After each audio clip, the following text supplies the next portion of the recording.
حدیث میں آتا ہے رسول صلی اللہ علیہ وسلم نے فرمایا کہ جب کسی بندے سے گناہ ہوتا ہے اور وہ اللہ کے سامنے ہاتھ اٹھا کے توبہ کرتا ہے تو اللہ فرشتوں سے کہتے ہیں کہ دیکھو یہ مجھ سے توبہ کر رہا ہے نا، تو اس کو یقین ہے کہ کوئی خدا ہے، کوئی رب ہے جو اس کے گناہ پہ سزا بھی دے سکتا ہے اور معاف بھی۔ حالانکہ ابھی اللہ نے سزا دی نہیں ہے، کوئی نظر بھی نہیں آ رہی سزا اس کو یقین ہے کہ میرا کوئی رب ہے جو اس گناہ پہ سزا بھی دے سکتا ہے اور معاف بھی کر سکتا ہے، تبھی یہ مجھ سے گڑ گڑا کے معافی مانگ رہا ہے۔ تو میں اس کے عمل کی لاج رکھتا ہوں۔ اس کا یہ نہ، بہت سے گناہ کرتے ہیں، نہیں ہاتھ اٹھاتے اللہ کے سامنے، اور اللہ کو دیکھنے کے بعد تو سارے ہی ہاتھ اٹھائیں گے، تو پھر تو سارے اٹھا لیں گے ہاتھ، توبہ کریں گے۔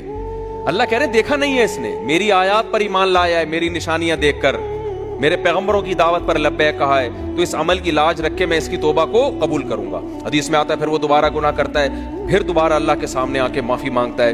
اللہ کہتا ہے دوبارہ گناہ ہو گیا، پھر معافی مانگنا اس کی علامت ہے، اس کو یقین ہے کہ میرا کوئی رب ہے جو گناہوں پہ سزا بھی دے سکتا ہے اور جزا بھی دے سکتا ہے، معاف بھی کر سکتا ہے۔ تو پھر یہ معافی مانگ رہا ہے۔ نبی صلی اللہ علیہ وسلم کی حدیث کا مفہوم ہے 70 دفعہ بھی کوئی گناہ کر کے 70 دفعہ توبہ کرے گا تو اللہ اس کے اس جذبے کی لاج رکھ کر اس کے گناہ کو معاف کرے گا۔ اس کا مطلب یہ نہیں کہ آپ 70 دفعہ گناہ کریں، مقصد ایک سمجھانا ہے کہ توبہ میں تاخیر نہ کریں۔ تو اللہ معاف کیوں کر رہا ہے؟